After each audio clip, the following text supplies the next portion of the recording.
មួយរយៈនេះរៀងយូរបន្តិចមិនដែលបានស្ដារសោះទើបតែថ្ងៃនេះកាន់កបោយកាន់កច្រែងមកធ្វើការស្ដារម្ដងប្រិមិត្តពុកម៉ែបងប្អូនហើយទឹក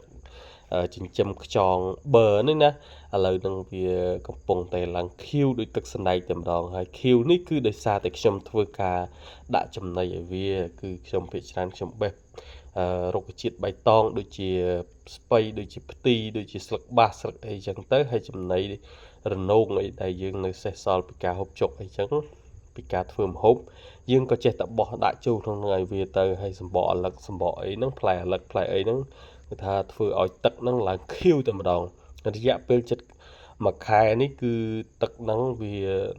វាមើលទៅវានេះដែរណាដល់អញ្ចឹងយើងមិនឆាប់ស្ដារក៏មិនកើតព្រោះថាបើយើងទុកនៅអញ្ចឹងក៏វាមិនអីដែរអ្នកខ្លះគេចិញ្ចឹមគេអត់ស្ដារអីផងហ្នឹងគេអត់មាននេះផងប៉ុន្តែគ្រាន់តែថាអាងយើងវានេះដែរវាតូចវាអីចឹងទៅវាធំក្លិនធំអីចឹងណាប្រិមិត្តពុកម៉ែបងប្អូនហើយណាមួយទៀតយើងបានស្ដារទៅក៏ធ្វើខ្យងយើងនឹងវាមានភាពស្រស់ស្រាយដូចយើងបានមុជទឹកថ្មីចឹងណាអញ្ចឹងថ្ងៃនេះហ្នឹងគឺមិនមានអីទេឆ្លៀតពីធ្វើការបន្តិចបន្តួចឆ្លៀតដល់ពេលថ្ងៃឡើងហ្នឹងក៏ធ្វើការស្ដារវាទៅហើយឃើញថាវាត្រឹសច្រើនដែរហើយបើនិយាយទៅតែមិនបាននេះអីទេព្រោះថាចិញ្ចឹមដូចថាកំសាន្តផងអីផងហ្នឹងប្រិមិត្តពុកម៉ែបងប្អូនហើយព្រោះយើង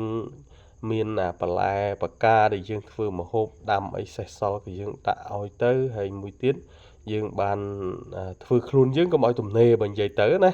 បាទយើងរវល់នេះនោះទៅធ្វើនេះធ្វើនោះឲ្យវាមានភាពសកម្មកាលណាទំនេរច្រើនវាធ្វើឲ្យសរសៃតសូងហ្នឹងវាអត់មានរែងណាមានរូបភាពរស់រវើកទៅជាស្ពឹកសពុនវិញណាដូចគេថាមនុស្សមិនមនុស្សសកម្មគឺទៅដល់ណាក៏នៅតែកម្មដែរអញ្ចឹងរូបខ្ញុំនេះហើយដែលជាមនុស្សមួយដែលសកម្មហ្នឹងព្រោះថាយើងពីក្មេងមកយើងធ្លាប់នៅជាមួយពុកម្ដាយអ្នកស្រែអ្នកចំការអញ្ចឹងការងារហ្នឹងគឺរវល់រហូតមួយឆ្នាំតមួយឆ្នាំបើនិយាយទៅហ្នឹងបើកាលនៅពីក្មេងនៅជាមួយម្ដាយខែនេះណាបើនិយាយពីខែនេះគឺខែដែលយើងដើររើសអាចគោហើយដឹកជីអាចគោនៅក្នុងផ្ទះឬក៏កាមសល់ពីកិនស្រូវកិនអីហ្នឹងដឹកយកទៅដាក់វាលស្រែហើយព្រោះថានៅខែនេះហ្នឹងគឺវាតាមវាលស្រែហ្នឹងវាមានភាពស្ងួតល្អយើងបរទេះបរអីទៅហ្នឹងទៅដាក់តាមដីតាមស្រែតាមអីហ្នឹងធ្វើឲ្យស្រែស្រូវយើងហ្នឹងវាល្អនៅខែធ្លាក់ភ្លៀងមកណាអញ្ចឹងយើងដឹកអូយទាំងអាតេះចេញទៅពីរៀនហ្នឹងគឺដឹកហើយព្រឹកឡើងងើបពីព្រលឹមគឺកាបអាចគោហ្នឹងដាក់មរទេសឲ្យហើយសិនបន្ទាប់ពីទៅរៀនរួចមកវិញហ្នឹងគឺឆ្លៀតទៅមួយជើងទៅថ្ងៃណាដែលម៉ោងលិបអីបើថាថ្ងៃណាអត់ម៉ោងលិបតលតែល្ងាចអីចឹងទៅបានដឹកទៅមួយជើងទៅបាទដឹកទៅដាក់ទៅឲ្យសិតទៅបាចសិតទៅអីណាហើយបន្ទាប់ពីបាចទៅដល់ខែធ្លាក់ភ្លៀងព្យួរផ្អាប់ព្យួរអីរវល់រហូតគ្មានពេលទំនេរទេទៅរៀនមកវិញយើងធ្វើស្រែធ្វើអីចឹងណាប៉ុន្តែសួរថាលទ្ធផលបានអីគឺអ្នកស្រែចម្ការអត់មានបានអីទេប្រិមត្តពងម៉ែបងប្អូនគឺបានភាពរវល់ធ្វើមិនឲ្យរវល់អញ្ចឹងតែម្ដង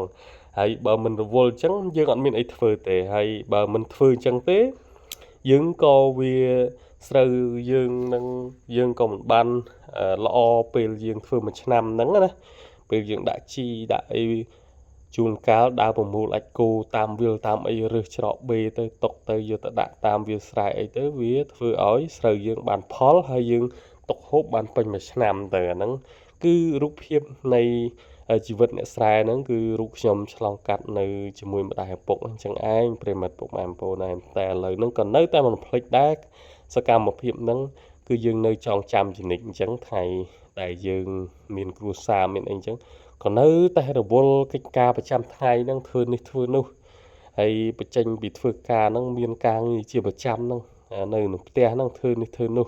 ដូចមិនសូវមានពេលណាទំនេរទេប្រិមត្តពុកម៉ែបងប្អូនណាបើសិនជាទំនេរតលតែថ្ងៃណាដែលដូចថាថ្ងៃសៅរ៍អាទិត្យឬថ្ងៃណាបានសម្រាកអញ្ចឹងការងារនៅផ្ទះធ្វើអស់ទៅរៀងគ្រាន់បើដែរដូចថាទំនេរដែរថ្ងៃហ្នឹងណាប៉ុន្តែភាគច្រើនមិនទំនេរឡើយបាទអរគុណប្រិមត្តហើយនិទានលេងនិយាយលេងទេព្រៃវីដេអូមានប៉ុណ្ណឹងសូមគោរព